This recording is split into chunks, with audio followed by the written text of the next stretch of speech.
I was going to ask you all to give him a round of applause, so you beat me to it. Welcome, Tim Slade, Director of the Veto, to the FIFDH. Congratulations on this extremely timely film. And I can't imagine when you started working on it that, I mean, even if paralysis of the Security Council has been a longstanding issue, you couldn't possibly have imagined that things would be as bad as they are now. No, absolutely. In fact, just looking at various points of interviews, how very different things are, including, like, I'm very glad that people laughed at the Russian joke because it's a very funny joke about Groundhog Day. But of course...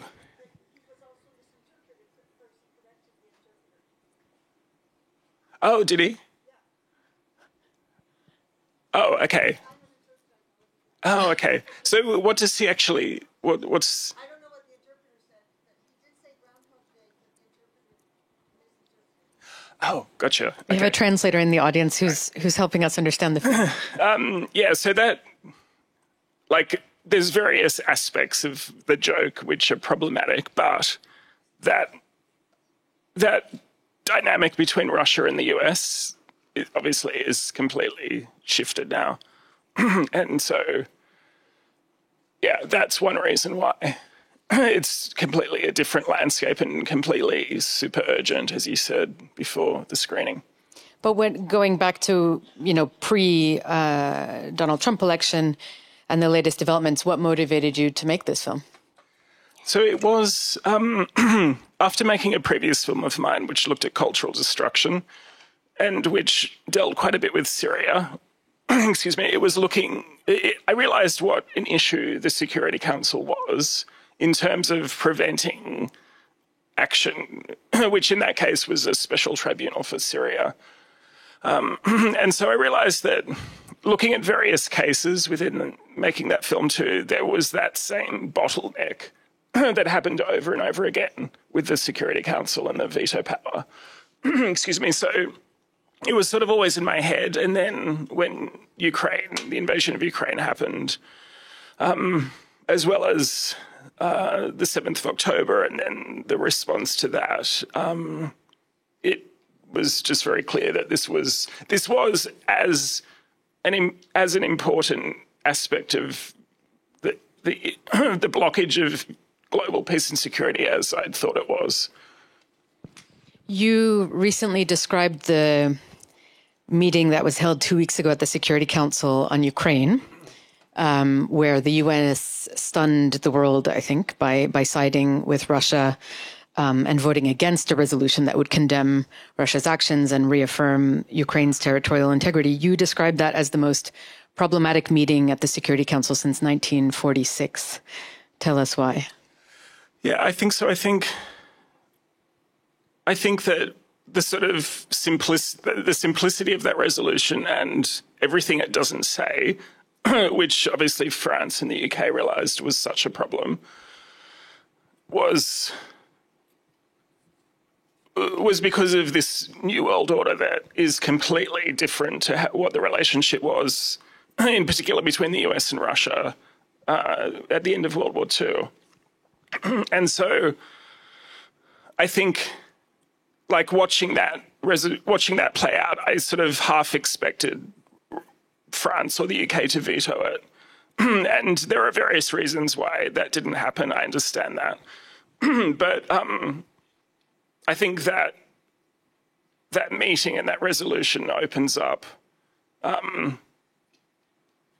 like the possibility that France and the UK have to consider using the veto again. In a way that wasn't how they perhaps used it before, which perhaps was to do with their own geopolitical, their own interests, sort of post-colonial interests, or their need for sort of preserving certain things about British or French national interests, but potentially using the veto now to protect most of the rest of the world. Which was the original purpose of the Security Council, I might remind us. Yes, exactly. Exactly, and so you're right. Like a lot of the pushback is against simply what the Security Council was set up to do in the first place. And so, so that's what should be done. In the film, the Kenyan ambassador Martin Kimani says that at the time of the UN's creation, you didn't have to be visionaries because this new world was being born. Today, it feels like you really do have to be a visionary, even if actually I think a new world is being reborn again. What do you think needs to happen now? And how do you think this film can help? And perhaps particularly for those in the audience who may not be diplomats, what are you trying to achieve in creating a film like this for a broader public? I think it's certainly to raise awareness of this particular function that's in the UN Charter and how problematic it is.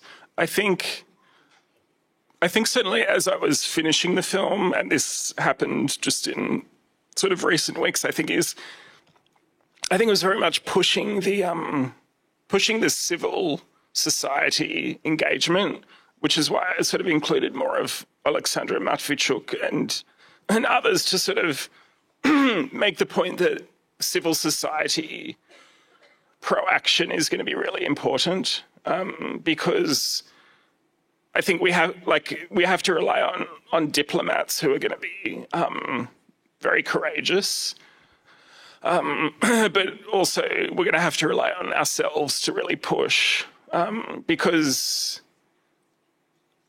like as you said, the time is now. Like there may not be another chance to do this, and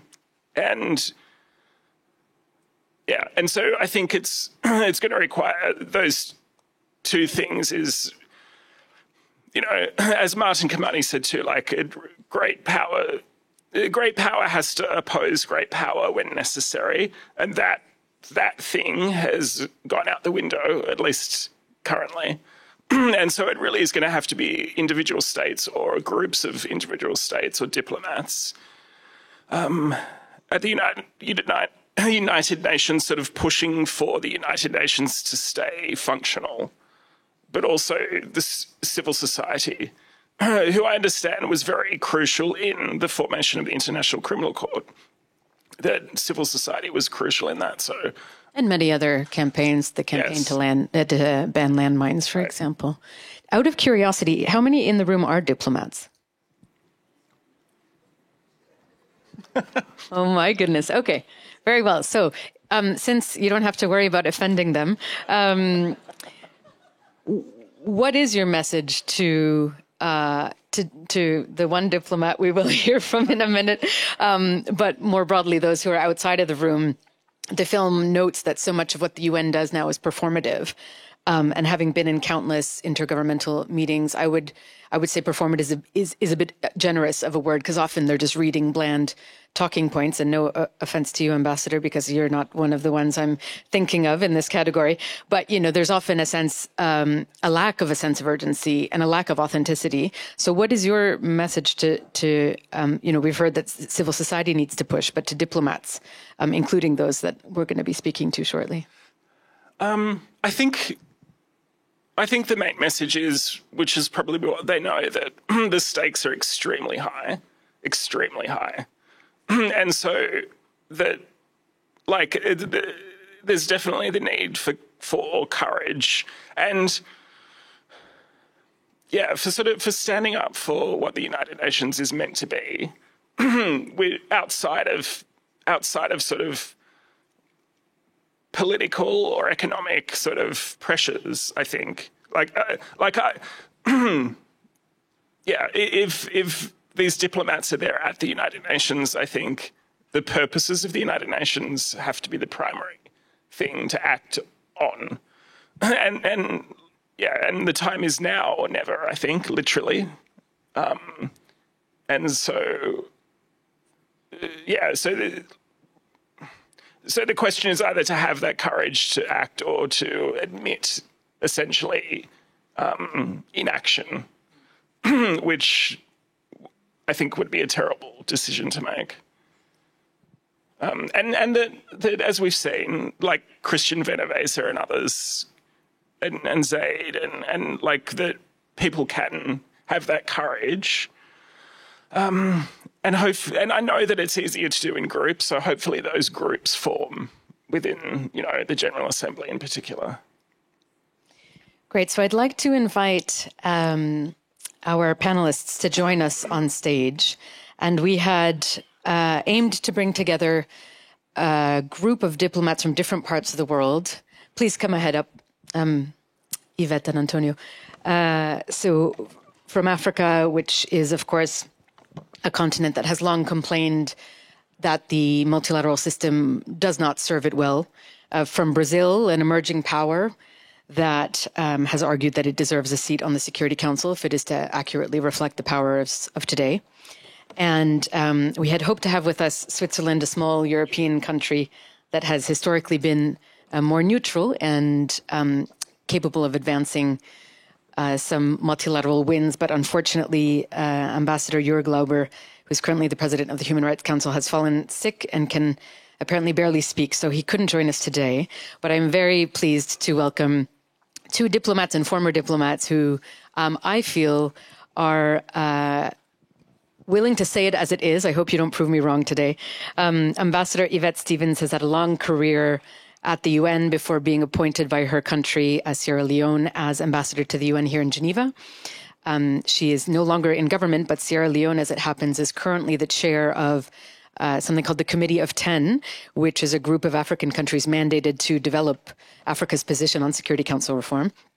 And Ambassador Antonio Patriota is currently serving as Brazil's ambassador to the UK. He has previously served as ambassador to the UN, ambassador to the US, and as foreign minister of Brazil. And I'm sure many would agree with me that Brazil is now considered one of the countries playing the most progressive roles in global governance. So I want to ask both of you for your reactions to the last few weeks, including the Security Council meeting that Tim described. We heard in the film Zaid al-Hussein, the former Jordanian diplomat and High Commissioner for Human Rights, saying, what on earth are we going to say to the outside world about how this Security Council functions? We heard Ardi describing it as comical, tragic, deeply angering. I just read this morning UN analyst Richard Gowan in The Economist saying in 10 years, the UN could be reduced to a skeleton. And at the current pace of events, I think that timeline could be much accelerated. So how would you describe this moment? What is at stake for the UN, for geopolitics, for the world order? Ambassador Patriota. Thank you. This is working, right? Okay. First of all, let me say how pleased I am to be back in Geneva. Congratulations to all the ladies in the audience and to you too for International Women's Day. Congratulations to Tim on this very impressive film. I would start by saying that, of course, the last 2 weeks or so have been historic, momentous, etc. But we've seen a process that, dates back to, I would say, a few decades of increasing and systematic violations of international law, of the UN Charter, but by the very people who should be the custodians of the UN Charter.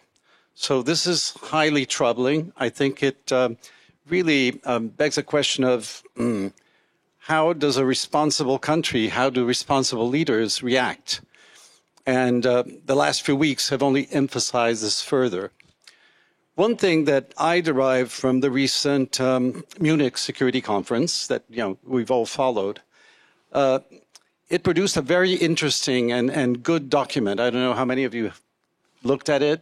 It's called multipolarization, which is a clever word because it brings together the idea that we're entering into a multipolar distribution of world power, but also a world that's very polarized, not only internationally, but within countries.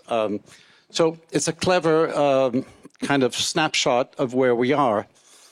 And if anything was illustrated by that conference, I think the notion that multipolarity has gained an even more graphic appearance is now with us, because we are witnessing something that we're not used to seeing, which is a crisis in the global north, a transatlantic crisis, and Europe assuming its own identity, not only economically, which we are used to seeing, of course, or trade-wise, but also in terms of security. So these are new ingredients. Sometimes I quote David Lammy, since I'm accredited to the United Kingdom, the British Foreign Secretary. I think he published a very good piece in The Guardian recently when he says, everything seems to be turning. What we don't know yet is the dimension of the change, because we're still a little bit caught in the fog. And once the fog dissipates, we will understand better where we are. But to take up where Tim said, so much is at stake, I would add that we are confronting two tipping points here. We're used to the idea of the tipping point when we discuss climate. Of course, a point beyond which life on Earth will not be possible. Earth will become uninhabitable if we continue emitting greenhouse gases irresponsibly, as we have done in the past years, because we have known the science and we continue to do so. But I think we're also reaching a systemic tipping point. If violations persist, including by those who should act the most responsibly, nothing is done, and we just contemplate the scenario passively, we could reach a tipping point where we go back to pre-Westphalian international situation with nuclear weapons, which is, unheard of and unprecedented and extremely dangerous. So I would agree again with Tim that the time has come for nations to act responsibly, for civil society to rise to the challenge, to tap into academia, into the private sector, all of those who have authority and who feel concerned. I often attend these COP conferences on the environment, on climate change, and I see so much civil society concerned with the planet. Of course, I'm encouraged by seeing that, youth movements, women, indigenous people. But I think we need a similar movement to avoid the systemic tipping point. Ambassador Stevens.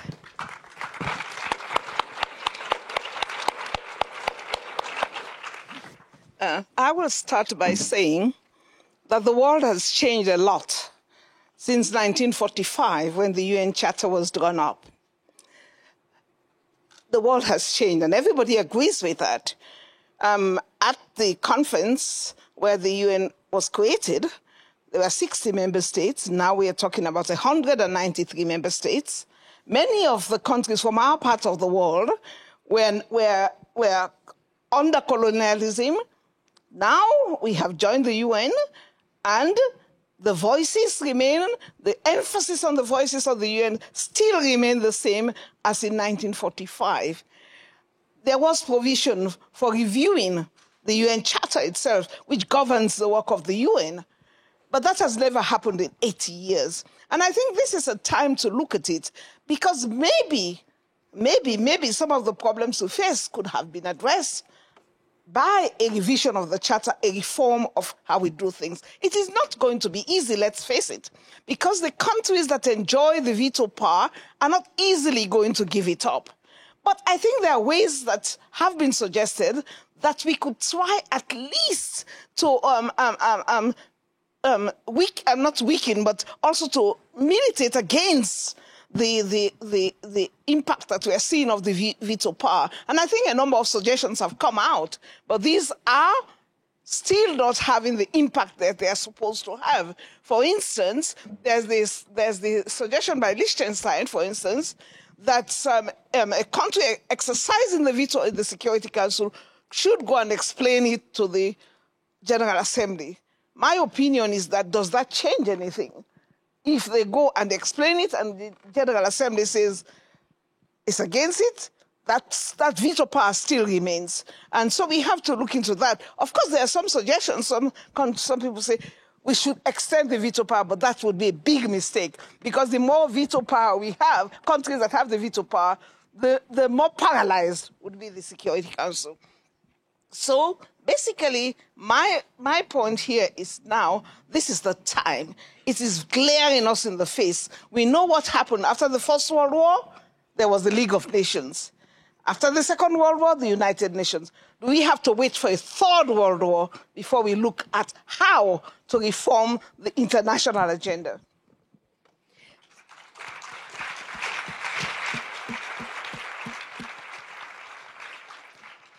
I will note that it's often the African countries that are arguing that if they're going to have a seat on the Security Council, they should also have the veto.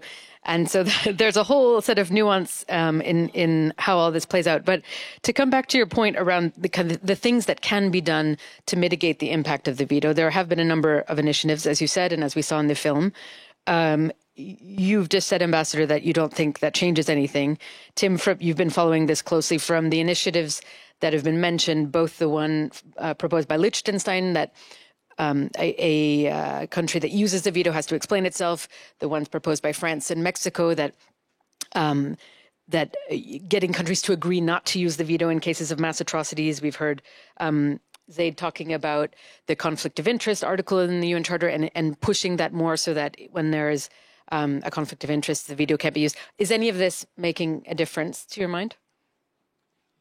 I agree with the Ambassador in that I think, and as Larry Johnson points out, unfortunately, I think Christian Venevese's initiative is fantastic, but because, as he points out, of the possibilities, which are going to have to be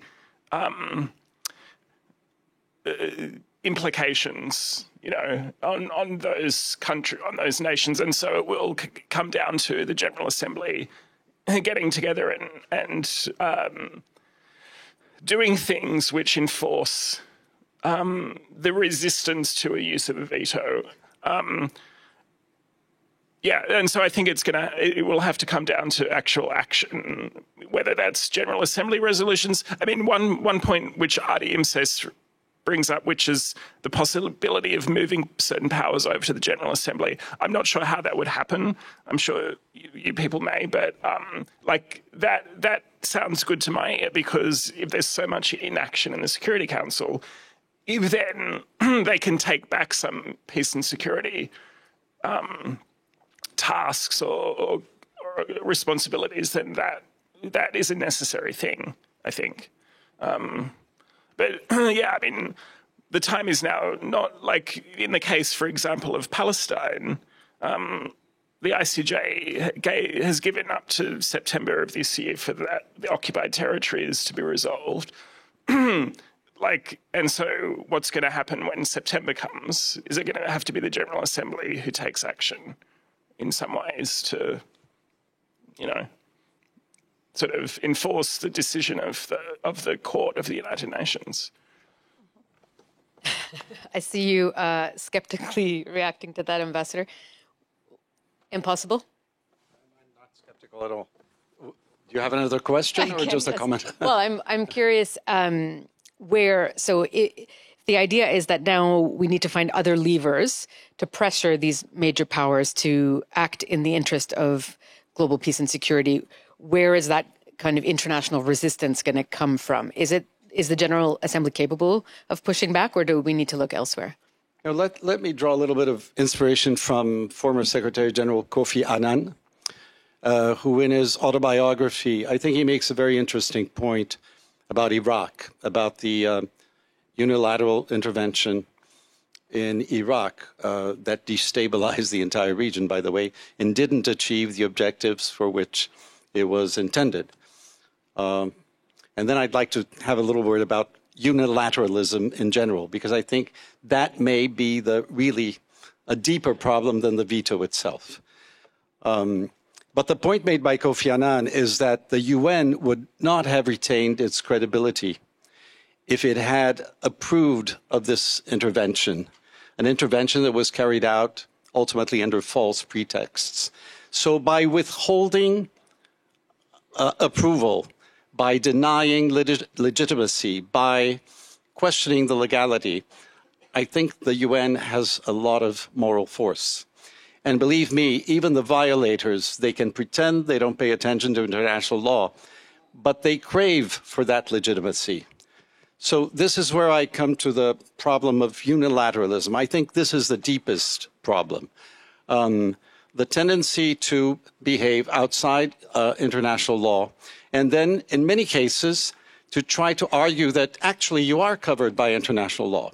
So this is another area where I think we need to advance. And there are good examples. For example, when sanctions regimes are approved in the United Nations, you now have groups of experts to determine whether Security Council members and the general membership are complying with that sanctions regime.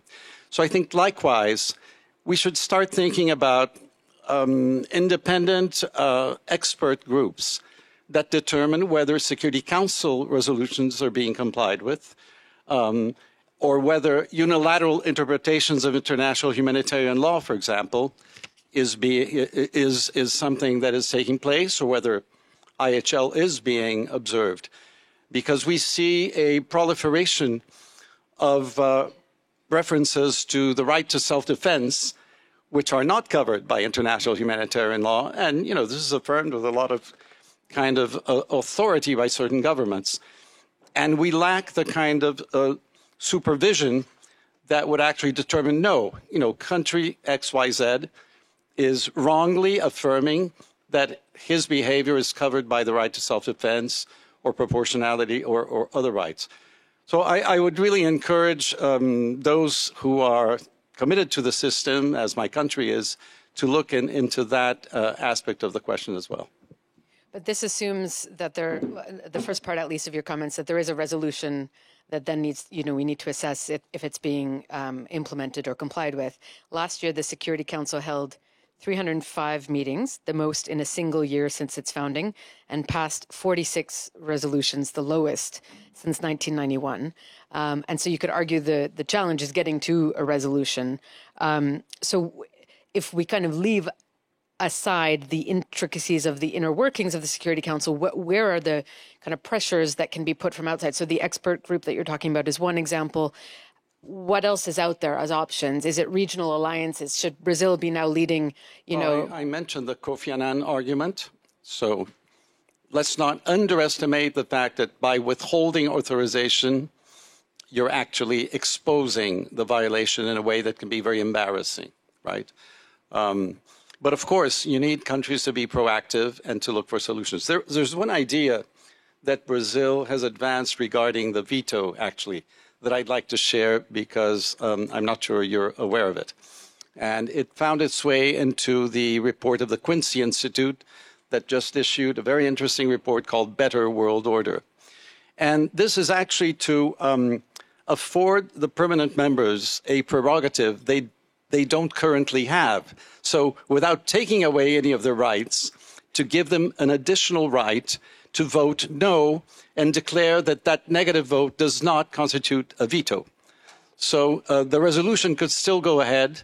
They could still argue in front of their public opinions that, you know, they stood up for whatever position they found was fundamental, but they would not paralyze the Security Council itself. I think this would be a kind of a simple expedient to advance in the same direction that Christian Benavezer did with his initiative, and that, you know, progressively, incrementally, I think we were looking at these options, revolution or incremental change, but incrementally eroding, you know, the oligarchic aspect of the international order, which is, you know, essentially legal. I mean, all of us who subscribe to the UN Charter are accepting that there are permanent members.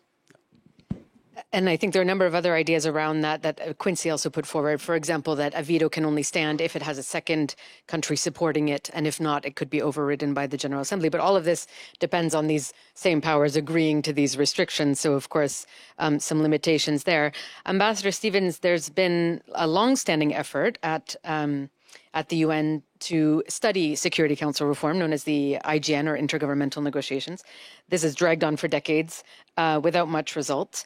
But as we've heard today, you know, recent events have accelerated the attention on Security Council reform. And last year, the UN held a so-called Summit of the Future, in which countries around the world agreed. One of the commitments was reform of the Security Council. We heard last year President Biden also giving his public support for Africa having 2 seats on the Security Council, which is yet another effort to kind of rebalance the distribution of power. But of course, all of that was pre-Trump. So what do you think now? Some would argue we've never been closer to Security Council reform than we are today, that there's, you know, unprecedented momentum. What can we expect, do you think, in the years to come in this regard? And what kind of timeline, what might we imagine for some of this to become reality?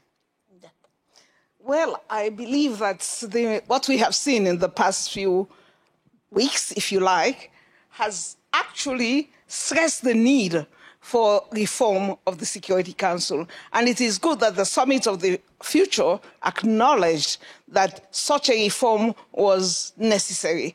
But there's one thing about the UN Charter, if you look at it, is that the P5 countries have so much power, not only in terms of applying the veto in the Security Council, but even in what goes to the General Assembly.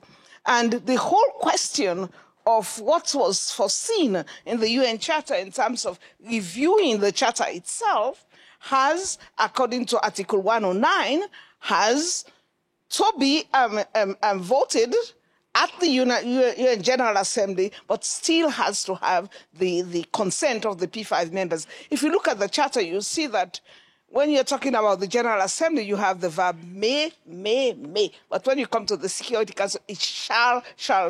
And because of the role of the P5 countries, it means that they are the ones that have the power. So any change would have to take that into account. And I believe that the pressure needs to come right now from civil society, from countries that have joined since 1945, but we need to actually have that review conference to really look at it, at things in reality, and then take necessary action.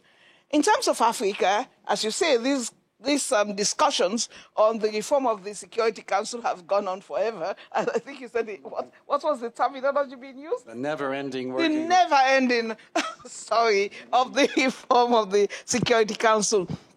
The African group, which my country has been chairing for some time now, in terms of looking at Security Council reform, came out in 2005 already with the Ezulwini Accord, which stated that Africa would push for 2 permanent seats. That did not mention veto, by the way. 2 permanent seats and an addition and 5 non-permanent seats in the council. And I think there have been many, from the different regional groups, there have been requests in terms of the membership of the council. I believe that these would come in force when indeed, as the Summit Compact for the Future, or the Pact for the Future, said, that they would give this priority. And basically, priority for that would be extremely important, although we see the reform of the UN not just in terms of the Security Council, because many of the other parts of the UN that needs to be reformed also fits into the work of the Security Council. So just concentrating on the Security Council alone would not solve some of the problems that we saw in this film today. So let's dive into, you've mentioned twice now reference to a review conference, Article 109. So let me just explain that for everyone who's not familiar with it. When the UN was created in 1945, many countries were opposed to the idea of the P5 having a veto power. And as a concession, we're told this is a particular moment of time. It's post-World War II. Given the current dynamics, we need to give the veto, but sign on. And within 10 years, there will be a review conference to revisit the distribution of power and this question of the veto. So this is written into the UN Charter in Article 109 that such a review conference should be held within 10 years. And what happened was that after, in 1955, it was placed on the agenda of the General Assembly. Most countries were in favor, but thought the timing wasn't quite right and said, let's have this sometime in the future. And 80 years later, this built-in mechanism has never happened. And so last year, big breakthrough. Ambassador Patriota's president goes to the General Assembly in September and calls for countries to invoke this Article 109, the first world leader to do so. So I'd love to hear from you, Ambassador, why Brazil kind of took that step, and particularly at a time when, many countries feel very uneasy about reopening the Charter because they fear you could end up with something worse. Why does Brazil think this is a good way forward? Maybe I'll start by saying that there is, I think, a relatively widely disseminated desire for reform that can be captured even through the creation of the working group that looks into Security Council expansion that was created in the 1990s. So the sense that the system needs to adjust to geopolitical changes that are taking place, new distribution of power, et cetera, has been with us for a long time. This is not something entirely new. And in fact, there is some good news here that we can draw on. Although the G7, G20 evolution did not require a legal amendment because it's an informal platform for coordination, it is interesting to note that after the 2008 financial crisis, most of the G7 countries that used to coordinate on economic financial issues among themselves, for a while that included Russia, was a G8, agreed that it was not really that useful to sit around a table with like-minded governments, that you needed to be more inclusive. So the G20 came into being, and nobody in the G20 today argues in favor of going back to the smaller format. So these are indications that there is sufficient support for this.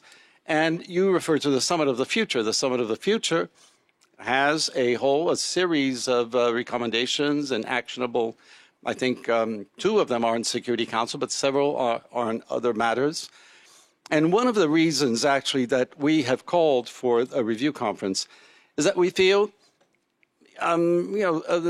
there are so many, there's so many indications of dysfunctionality. We have never had a conference before. We identify support from civil society. You mentioned the Global Governance Forum, Quincy, et cetera. And I think it's also moved by a sense that goes back to my 2 tipping point argument. When the UN Charter was negotiated, climate change, all the environmental issues that we are confronted with today that are very dramatic, that affect our lives on a daily basis and it could threaten our lives in the planet, we're not there. And we need to introduce into the Charter some reflections on our collective responsibility towards the planet. And Brazil is also on record since January of this year in supporting the idea of a permanent mechanism or a climate council in the United Nations. Now, this is because we feel that these COP conferences, which we are going to chair, host one this year, and we hope you all come and participate in Belém do Pará in the Amazon region, have actually outlived their usefulness. Not only do they place a tremendous burden on the host country, but they also convey the idea that you only worry about climate in November, once a year, whereas you should be worrying all year long. A similar transition took place from Human Rights Committee to Human Rights Council. So, and this can be done through a resolution, by the way, but I think it's part of where we feel a review conference should look at the challenges of the moment and identify the ones where there's already consensus in the Summit of the Future. And I would also refer to the G20 document that was approved in Rio last year, which has some very specific recommendations. But if I were to deal with this fear and concern which you expressed, you could be opening a Pandora's box, etc.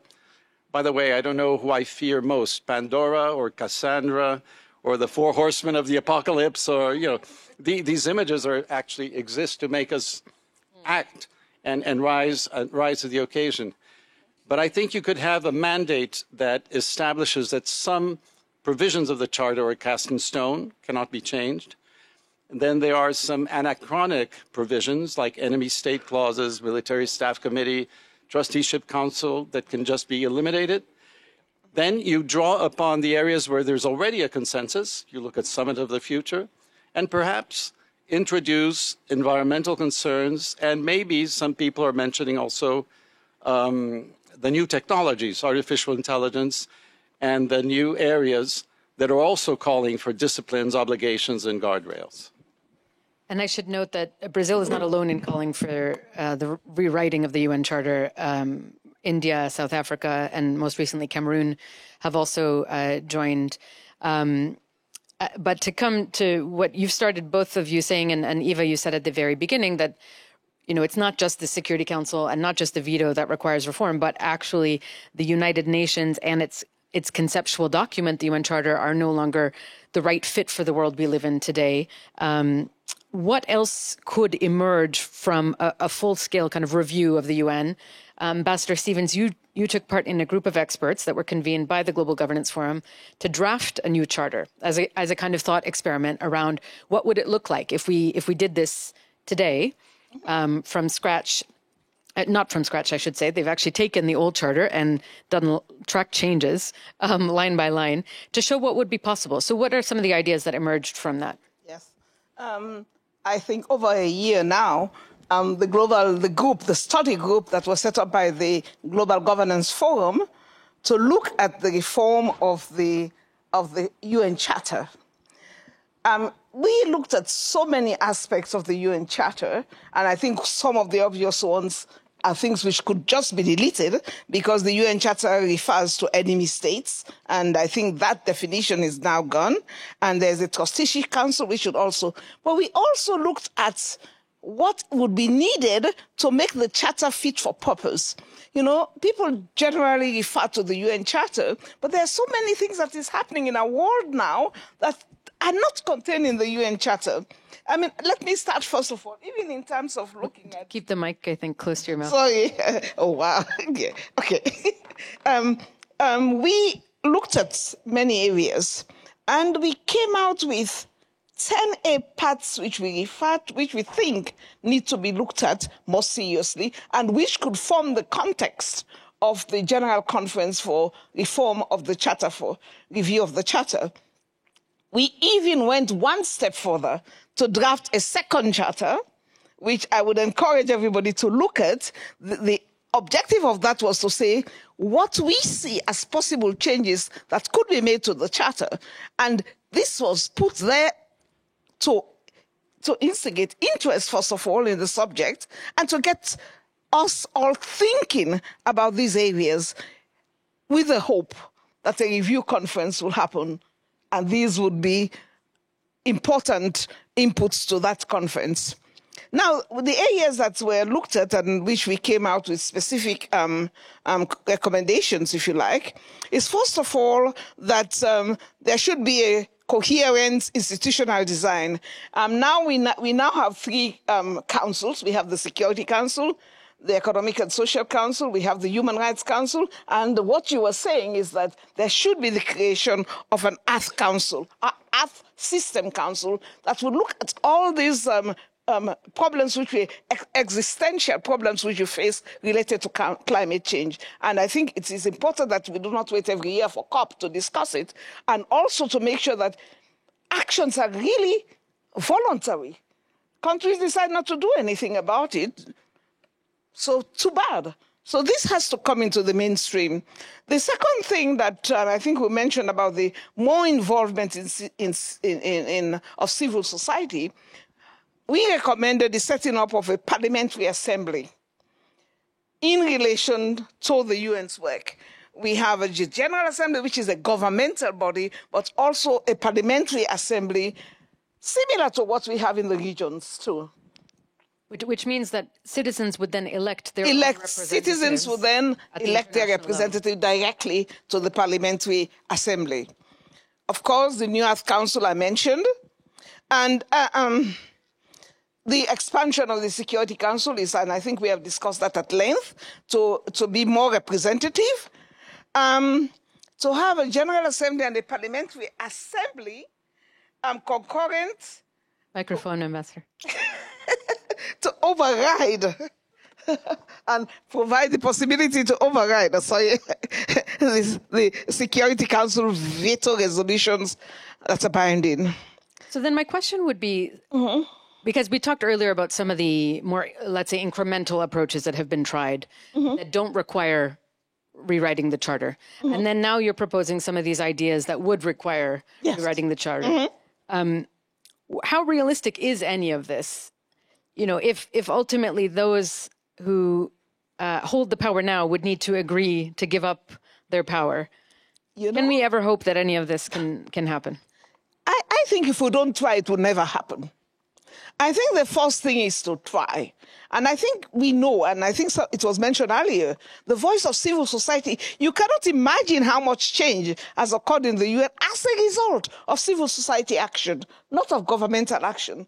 So if we keep quiet and say, no, this is going to be very difficult, it will never happen. We should start the discussion now, and we will get buy-ins. I mean, since we had the meeting and since we did the second charter, we've had even a few governments sympathetic to that. And we are counting on civil society, of which your body is one, that this would go on to, because this is so necessary that we cannot sit back and say, well, because of the times now, let us leave it as it is. We all agree, and everybody agrees, that the UN Charter as it stands now does not address all the present-day crisis that the world faces, and it needs to be more fit for purpose. So let us start. If we don't start, it never is going to happen. We're going to go on and on in this way. One last question, and then I'm going to turn to the audience, so prepare yours. But Ambassador Patriota, the new U.S. administration has made clear that it is very skeptical of the UN. It is reviewing all of its engagements with the UN. It has already withdrawn from the World Health Organization, from the Human Rights Council, could well actually withdraw from the UN altogether and, decide no longer to host the UN in New York. We don't know. But is there any world in which that is actually an opportunity for those who are pushing for UN reform? Well, I don't want to minimize the impact and the very serious consequences that withdrawal from the United States, from multilateralism in general, entails. This is quite obvious to all of us. It's understandable for countries to have different administrations that place different emphasis on or priorities. We've seen the U.S. withdraw from the Paris Agreement before, so this is not the first time. The Paris Agreement has survived, the UN has survived. So again, we have to see if the fog dissipates and exactly what kind of world we are looking at. But meanwhile, I don't think we can sit and do nothing. Very important to coalesce around, I believe, very realistic objectives. You can't tell if something is realistic or not unless you try it out. I can give you several examples. When there was a lot of wiretapping going around that Mr. Snowden revealed, and my president was one of the victims of this, as was the Chancellor of Germany, Brazil and Germany proposed a resolution at the General Assembly about the right to privacy in the digital age. We were extremely discouraged by a number of very powerful countries to go ahead.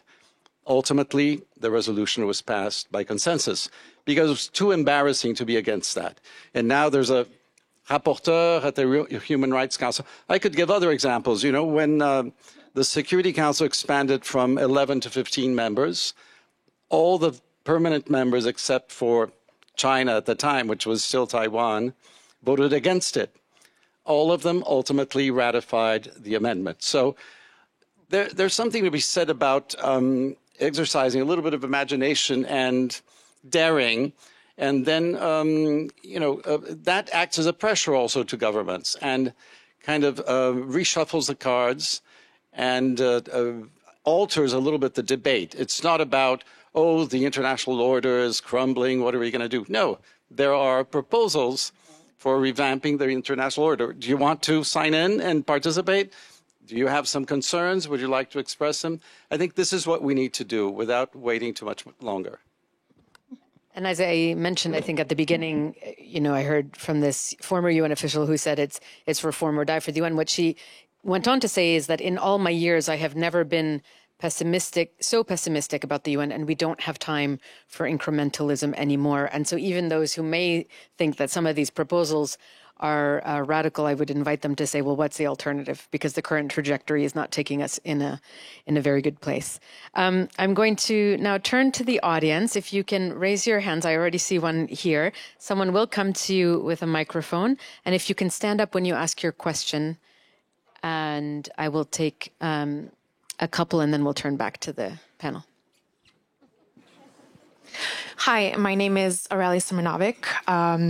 I'm from Geneva, and I've graduated with a master's from the Graduate Institute. I'm rather younger than I would say the crowd is currently. And I have to say that, no offense to anyone, but the rest of what I'm about to say is probably going to offend a lot of people, because I think there is a very naive take on the UN. And to discuss the veto, for me, is such a surface level way to address an institution that was created by Western powers for Western powers. And I think it also lacks the theories of academics. You guys are politicians, and I find that to be true for every country and every politician that I see, is this negligence of political scientists, of scientists in general. There are people that are experts doing this work behind the scenes, and the idea that the UN is this grand institution that is supposed to be the voice of all people on this planet is a false narrative that was carried out by Western countries. So this idea that the veto will fix it, I want to actually encourage quote unquote reforms, because it will draw out the people that are naive. It will concentrate these people into creating these reforms that will supposedly speak for the rest of the world, for issues that supposedly will be addressed within these reforms, because it will not. Reforms for an institution that was created for the Western world, for Western people, those little tiny reforms are actually increments. It is actually what you are describing. It is increments. The UN is not capable of attending to the worlds that we are living in right now. World War III has occurred. Ask the Gaza people. Ask the people from Congo. But if I may, then I think it was in the film, somebody said, but what's the alternative if we don't have the UN? I would ask the leaders in Africa, what alternative institutions are you looking at right now that are currently taking place within the youth? Because that is the greatest, right? That is the greatest population that will arise for the next 2-3 decades. What institutions are occurring in Africa? So that is where I would put my faith in, because this is a Western institution for Western people. There's no one here facing bombs, right? So before going to other questions, I actually do want to come back to the panel on this, because I think it's worth spending a couple of minutes on this particular point. You know, can the UN ever actually serve any purposes other than those of the big powers for which it was set up? And perhaps a little addition to that from my side is, you know, even when things are written on the paper, the powerful states violate it anyway. And so, you know, to the point in the film about realpolitik, isn't that what's always going to dominate? Tim, go ahead. I think you're absolutely right. I think obviously whatever, you know, if you look at the history of the UN, I think primarily like what Joseph Stalin wanted it to be is like he mandated certain things which then the US, etc., had to agree to and probably wanted to. I think the point is, which is why I included those first meetings of the Security Council, is that they actually committed it on paper to be more than just a tool for Western powers, which I agree is all it turned into potentially. And so it's up to communities, including very much African youth, because this is something that Martin Kamani and others talked about, to step up and I think take the infrastructure of the UN, because I think it's very useful to use that and demand that it actually be what it on paper is meant to be, which is not just a tool for Russia and China and the US. So that's why I would argue for it to be absolutely like sort of cardinal reform, not incremental, but that having the framework there, I think is useful because it's already been put together, and because we absolutely need no gap in a multilateral system. I think the risk of collapsing it and then trying to create something else leaves room for the great powers to say, well, we're not actually ever going to do it, I think. So the question, with the microphone, if you may, but would it be better to just create something new altogether? No.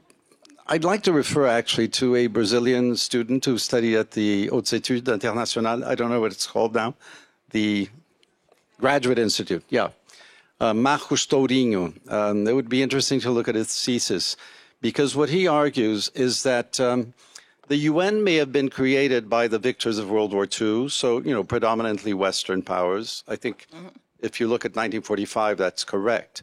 But after decolonization, the way the UN operates and many of the subsequent ideas have the fingerprints of many, many countries, including my own. So I could give you an example, the Sustainable Development Goals and the idea that they should apply universally to every country, not only to the developing countries. This is a conquest of developing countries. Another example, the Universal Periodic Review at the Human Rights Council right here in Geneva. This was also a victory for developing countries, because before it existed, there used to be these unilateral reports from very powerful nations saying, oh, countries A, B, and C are complying with the highest standards of human rights. Very often a biased look at, whoever was an ally or a friendly country, and then ignoring violations by others that, would have been more uncomfortable. So what I think we should look at the UN today as a collective endeavor, and no longer as bearing exclusively a Western, quote unquote, origin. It is our property, and actually it's very curious to see how some of the original creators of the UN now feel that it doesn't correspond or answer to their interests, precisely because it is a collective property and endeavor. So in that sense, I think we need to own up to it. And the best way to, let's say, try to adjust it to new challenges and to a new geopolitical situation is not by writing it off, but preserving what is essential, including the peace and security formulations, use of force only in self-defense or authorized by the Security Council, even if the UN is paralyzed, because the alternative is too dire to contemplate. Yeah. To respond to the lady, But Ambassador, I'm going to remind you about the microphone. I would say that the reality is that we live in an interconnected world. It is easy for us to go to Africa and say we are doing a thing, but we are all going to be influenced by whatever happens elsewhere. So we have a voice, and I think the best way to operate is from within rather than excluding ourselves. Because now we are there, we are sitting there in all these bodies. We have to act to make sure that whatever was created in 1945 responds to the needs that we have today and for our interests. I think you raised the whole question of the Universal Periodic Review, and I must say this because I think we have somebody there who's very much interested in that, and we spend a lot of time on that. Because of the pressure, when the Human Rights Commission was transformed to the Human Rights Council, every single country in the UN has to report on its human rights situation to the Human Rights Council. And there's the opportunity for every other country to criticize that country and make recommendations to it. This is something you could not have achieved by cutting off. Because also the danger also of cutting off is that for many of our continents, and I would say Africa, for instance, we absolutely need the external force to get us to do certain things. Whilst we are in control, I agree, but we cannot say, we are not part of the world anymore, because we are. So a resounding defense of the UN from the Global South here. And I would say one of the recognitions in this call for a review conference is that most of Africa was still colonized when the UN Charter was adopted, and that this would allow for a truly universal conversation about the next iteration of multilateralism. I see a question there in the red pink. Yes, thank you. Oui, bonjour. Je vais m'exprimer en Good afternoon. I'll be speaking French, if I may. exprimer le malaise. I would like to say how ill at ease I am listening to this conversation. I get the feeling, and I say this very candidly, I get the feeling that we're living in parallel worlds. All the proposals that you have come up with are very interesting, but they're very interesting in a context that is no longer that of the UNGA of 10 years ago. They're interesting in a context in which, on February 23rd, 2022, one permanent member of the UN Security Council was in breach of the UN Charter and is still in breach of the UN Charter. We're living in a world in which, on October 10, 2024, the army of a state that was created by the UN started shooting on a UN mission in Lebanon. We are in a situation where we can wonder, does this spell the end of the UN? And that's the question raised by the Rosa Luxemburg Foundation. So how can we take the initiative? Again, you spoke about civil society, but what can we do about this? And I'd like to say I disagree with what's been said about the origins of the UN. The UN was not born out of World War II in 1945. First discussions for the creation of the UN organization started in London in September 1941 as it was being bombed by hundreds of Luftwaffe planes. And from that point on, one element that was put forward was the fight against fascism and Nazism. These were critical elements in the creation of the UN. And in all comments, the Charter following its adoptions, all comments on the UN Charter refer to the fight against Nazism, and they refer to the fact that within the UN we cannot accept countries who were allies of Germany and Italy. We are now in a situation in which practices of the enemy are being taken up by permanent members of the UN Security Council. When the US starts banning books and burning books, we're back to what happened when the UN was created. The same thing with the poisoning of Navalny and opponents. C'est de là que vient mon malaise. That's why I'm very ill at ease listening to you. You're discussing things and you're proposing things that are interesting, but how can we manage, how can we make civil society and peoples take up their own destiny, their own fate? The UN Charter, it's first and second chapter, sorry. Thank you. I'll take just two more questions. And then we'll take another one here. Thank you. So we had a young person's question, and then an elder person's question, and I'm in the mid-age. Maybe we shouldn't comment on people's ages anymore. But I think this is a generational crisis as well. My question is, how UN is vulnerable or invincible to the current wave of misinformation or the left-right swing? Is the current instability still within the acceptable range that won't shake the UN fundamentally, or UN does see it as a threat? Thank you. And then there was another question here.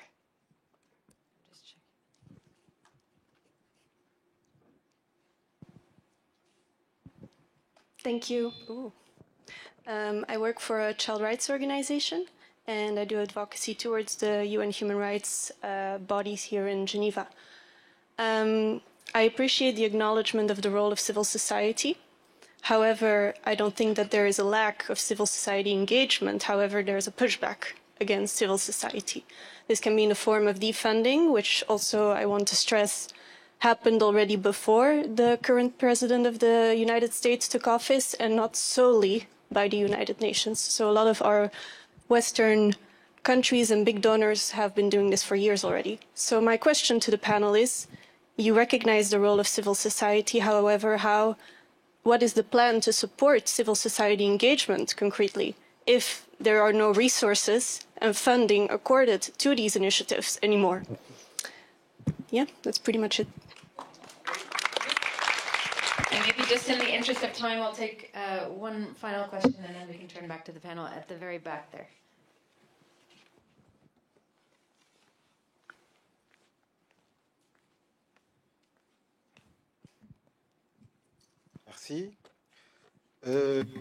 Thank you. Well, at the outset, allow me to thank you for showing this film.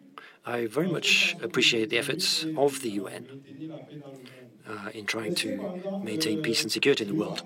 But the fact is, there's a war in Ukraine, there's a war in Gaza, and the UN is trying to keep the peace. But in the DRC, in Congo, women and children are being killed, maimed, and I don't see any demonstrations about that. So it seems like we're doing one thing to try to restore peace in Ukraine or in Gaza, but not in the Democratic Republic of the Congo. We're not doing anything about that. So the question is, where is the UN? Where's the UN? Children are being killed for minerals, for gold. And we're not saying anything about that. Children are being killed for the benefit of smartphones. That's my question.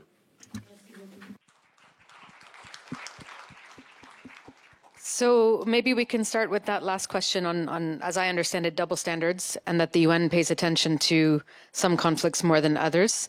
Tim, do you want to? DRC. Yeah.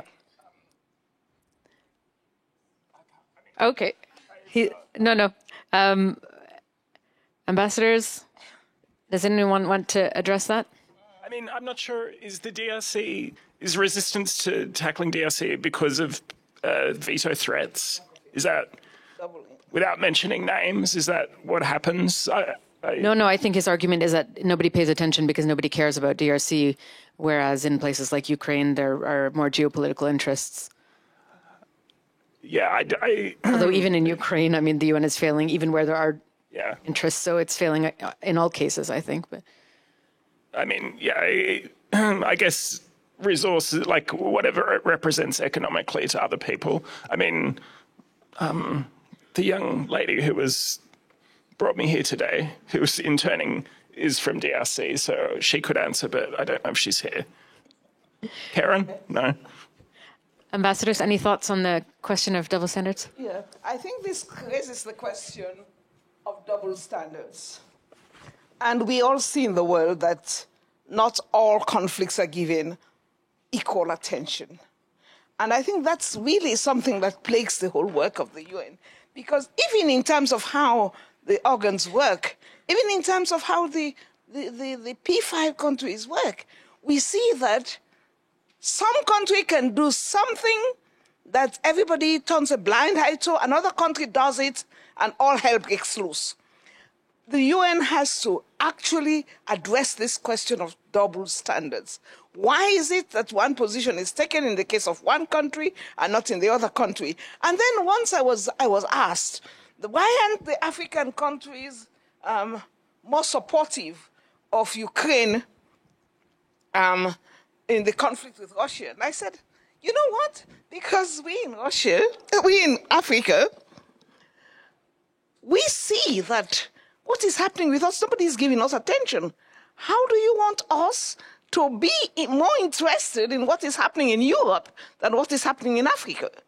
So basically, it's a question of double standards, that exist in the UN, and that has to be addressed. I don't know how, but that is where the voice of Africa has to be greater. Maybe if we had the membership we're seeking in the Security Council, not only in terms of 3 temporary members, but we are talking now in the terms of the recommendation, 2 permanent members and 5 non-permanent members, and maybe even increasing the term of non-permanent members from 2 to 3 years, because 2 years, 1 year the country is getting into it, next year they're going out. So basically, maybe that's how we have to address questions like this, these questions that really are very important. It is true that the situation in DRC is bad, worse, maybe even worse than what is happening in Ukraine. But I just say it's bad, but the world doesn't get the same feeling of the problem that are faced by Ukraine compared to DRC. Do you want to add to that, or shall I move on to the other? I mean, the really simple answer is, how do you address double standard? By imposing a single standard. And the single standard cannot be imposed by governments that are involved in fighting or in the agendas that are responsible for the problem to begin with. You need independent expertise.